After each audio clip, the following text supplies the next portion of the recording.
So I thought that while I was waiting for parts for my next metal detector project to arrive, that I would crack open one of these electronics kits that I am always tempted to buy. I got this one from Bangood, and it's supposed to be a multicolor clock. So it's going to be a little bit of an adventure because the instructions are all in Chinese. But it has its requisite package of parts, and you can see the LED display and the printed circuit board. So we're going to give it a go, and we'll see what we come up with. So I thought it only right to give a run through of the parts that were included in the kit. Okay, over here we have 4 10K resistors. Here's the barrel connector, what looks like to be a little buzzer here, dip socket, some unidentified, completely wiped clean of any sort of inscription. I'm assuming programmable chip. We have 3 22 picofarad ceramic capacitors and 2 100 nanofarad ceramic capacitors. I think it's an 8505 transistor. Anyway, some sort of transistor. Another dip socket. A 1302 timer chip. A photo sensitive resistor. A thermistor, 2 tactile push buttons, and last but not least, the crystal, 32 and change kilohertz. So that's what we have, and let's see how we put them on the board. So a little bit of a progress shot. You can see you've got the battery holder in, the 2 dip sockets. Just going to put the transistor in. It's a 8550, which is a PNP transistor, and try it with my little tester here. Okay, you can see that. I love this thing because it shows the pinout, as you all know, and I always find that it is best not to follow the symbol on the printed circuit board, although in this case it does appear to be accurate because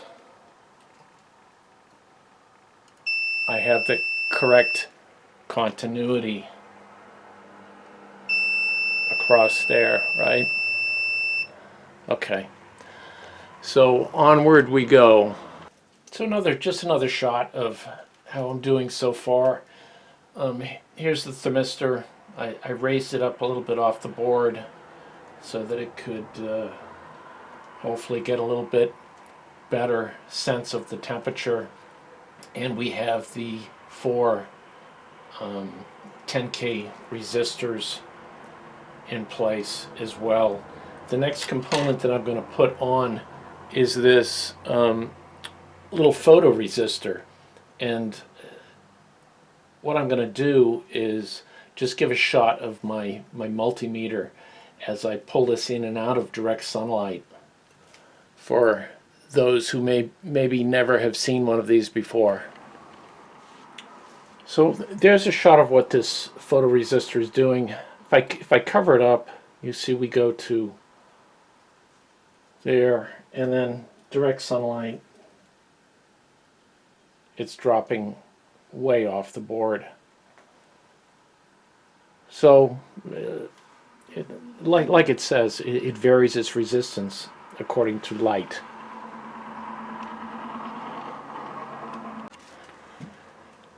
Alright, yet another progress shot. See if I can turn this a little bit to get the correct things in the frame. So I've got the tactile push buttons installed. I have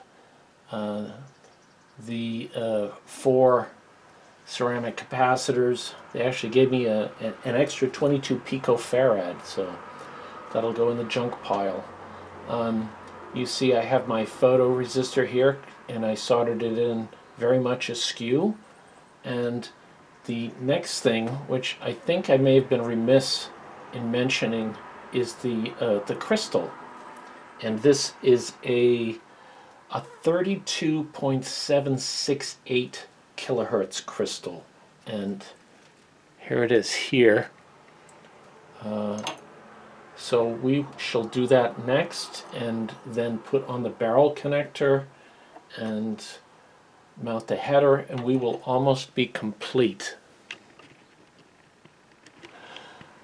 Okay, so we're in the home stretch here.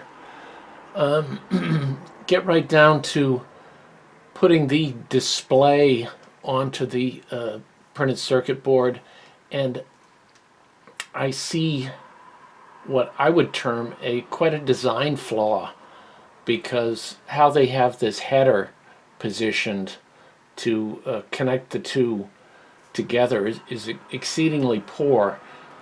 Obviously, this portion of the header, very easy to solder, but this portion is not easy to solder, and nor would it be easy to solder if I didn't have the printed circuit board on there, because it's recessed. So I'm kind of speechless there. Very poor, but we shall persevere, and I'll show you how I do. Okay, well, as you can see, I did manage to do the soldering, and we're going to box it up and see if we can get this thing to turn on. Alright guys, the moment of truth. I'm going to plug my little USB in, and let's see what we have. Well, that's a good sign. I don't know if you can see that, but that's a nice, I think magenta is the right color. That was unexpected. Hopefully it doesn't play repeatedly.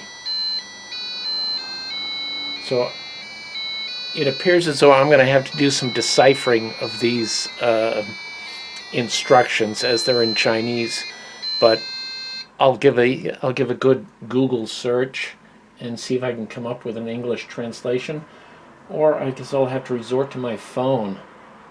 Alright, so I hope you enjoyed this little adventure, and next time you see me, it'll be metal detecting. Thanks.